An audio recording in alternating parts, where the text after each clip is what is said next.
of legal investigations by means of more payouts. To this hour, not a single plaintiff's day in court to present evidence in a trial has come to fruition. The more persistent and uncooperative plaintiffs have dealt with the special mediator of Hellerstein's court, Sheila Birnbaum, another key Jew. Sheila Birnbaum, the special mediator, is a partner in the law firm of Skaden Arps, a leading corporate law firm with close business ties to Israel. The firm calls itself, quote, one of the leading U.S. legal advisors to Israeli companies doing business and raising capital outside of Israel. The firm's website proclaims, many of our attorneys are thoroughly familiar with the legal structure, business environment, and political system of Israel, and several have been admitted to the bars of both Israel and New York, and are fluent in Hebrew and English, unquote. Israeli individuals and companies, however, are suspects and defendants in the crimes of 9/11. At least 200 Israeli suspects were arrested in connection with 9/11. Certainly, these salient facts cannot be mere random coincidence. The key individuals who arranged the privatization and obtained control of the 10.6 million square foot complex known as the World Trade Center shortly before its destruction are Larry Silverstein, former Israeli commando and Westfield shopping mall tycoon Frank Lowy, and Port Authority Chairman Louis M. Eisenberg, who authorized the transfer of the leases. Silverstein, Lowy, and Eisenberg all hold senior positions in organizations such as the Anti-Defamation League, or ADL, the United Jewish Appeal, UJA, a billion-dollar Zionist charity organization, and the New York-based Museum of Jewish Heritage, a living memorial to the Jewish Holocaust. Silverstein is a former chairman of UJA. This organization raises hundreds of millions of dollars every year for a network of Jewish agencies in the United States and Israel. Eisenberg, who was instrumental in obtaining the lease for Silverstein, is on the planning board of the UJA.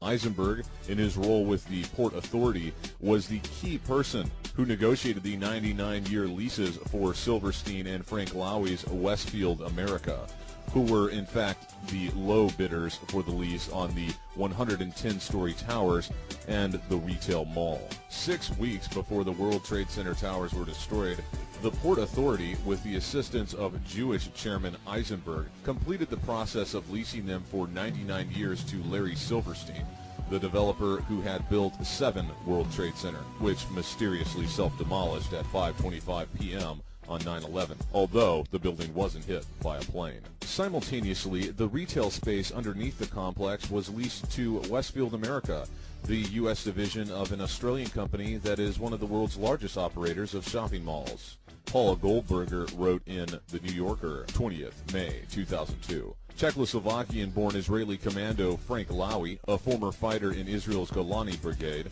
immigrated to Australia in the 1950s. Lowy leased the shopping concourse called the Mall at the World Trade Center, which comprised about 427,000 square feet of retail space. Today, Lowy and his 3 sons control Westfield Corporation, one of the largest operators of shopping centers in the United States and the world. Lowy is described by the Sydney Morning Herald as, quote, a self-made man with a strong interest in the Holocaust and Israeli politics, unquote. Dov Zakheim's SPC Corporation provided the flight termination system and command transmitter system. Some people have posited that the planes that flew into the towers were remote controlled. Although sounding like science fiction to the average person, this technology has existed for several decades. In an emergency situation in which pilot and co-pilot have been incapacitated, ground control can take control of a plane and fly it safe and sound to its destination. The argument for the use of this technology would be to say that to ensure that the planes met their targets, instead of relying on some supposed suicide hijackers who might bail out at the last minute, remote control technology was used. We are not here to argue for this point, nor disagree with it, but it is more than telling that System Planning Corporation, or SPC, designs, manufactures, and distributes highly sophisticated technology that enables an operator to fly by remote control as many as 8 different airborne vehicles at the same time from one position, either on the ground or airborne. System Planning Corporation markets the technology to take over the controls of an airborne vehicle already in flight. For example, the flight termination system technology could hijack hijackers and bring the plane down safely. The flight termination system can be used in conjunction with the CTS technology that can control up to 8 airborne vehicles simultaneously. The possibility of nefarious use of these brilliant technologies developed and deployed by Systems Planning Corporation certainly deserves careful consideration in any full and impartial investigation of what actually took place on 9/11. In the context of 9/11, it also needs to be pointed out that Rabbi Dov Zakheim was Chief Executive Officer of System Planning Corporation's International Division until President George W. Bush appointed him Undersecretary of Defense and Comptroller of the Pentagon. Not long before Rabbi Zakheim rose to power over the Pentagon's labyrinthine, bottomless accounts, he co-authored an article entitled Rebuilding America's Defenses, Strategy, Forces, and Resources for a New Century, which was published by the Project for a New American Century in September 2000, exactly a year before 9/11. In this article, on page 51, it is stated that, quote, the process of transformation, even if it brings revolutionary change, is likely to be a long one, absent some catastrophic and catalyzing event, like a new Pearl Harbor, unquote.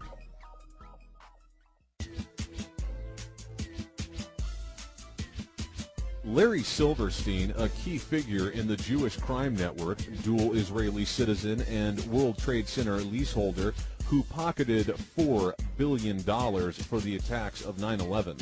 Somehow Silverstein had the mysterious foresight to insure both of the towers with an insurance policy specifically covering acts of terrorism just weeks before September 11th, 2001. But things get more absurd than this. Enter P-Tech.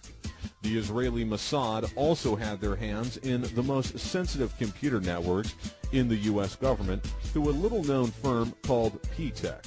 9/11 was also a computer crime. America's security apparatus and infrastructure would have reacted to the hijacking, then scrambled fighter jets and would have eliminated the threats to thousands of Americans. Unfortunately, most of the critical computer systems were run by P-Tech. This left gaping holes in the communication networks and interoperability between the computer systems, which would allow a hijacker to cause severe miscommunication and delay any reaction to the real-time hijacking. Keep in mind, there were drills going on of flights crashing into buildings on 9/11, as well as other drills, such as Operation Northern Vigilance, Operation Vigilant Guardian, Operation Northern Guardian, and Operation Vigilant Warrior. Joe Bergantino, a reporter for WBZ-TV's investigative team, was torn. He could risk breaking a story based on months of work investigating a software firm linked to terrorism, or heed the government's demand to hold the story for national security reasons. In mid-June, Bergantino received a tip from a woman in New York who suspected that P-Tech, a computer software company in Quincy, Massachusetts, had ties to terrorists. P-Tech specialized in developing software that manages information contained in computer networks. Bergantino's investigation revealed that P-Tech's clients included many federal government agencies, including the U.S. Army, the U.S. Air Force, the U.S. Naval Air Command, Congress, the Department of Energy, the Federal Aviation Administration, or FAA, and the Internal Revenue Service, as well as NATO, and the Federal Bureau of Investigation, and moreover, the Secret Service and even the White House. On the surface, it seemed P-Tech can be linked to Saudis and Arabs, as they are the frontmen financiers of P-Tech. This is not dissimilar to the pattern, as the deceptive alternative media has also linked the official story's antagonists as night teen hijackers from Saudi Arabia. However,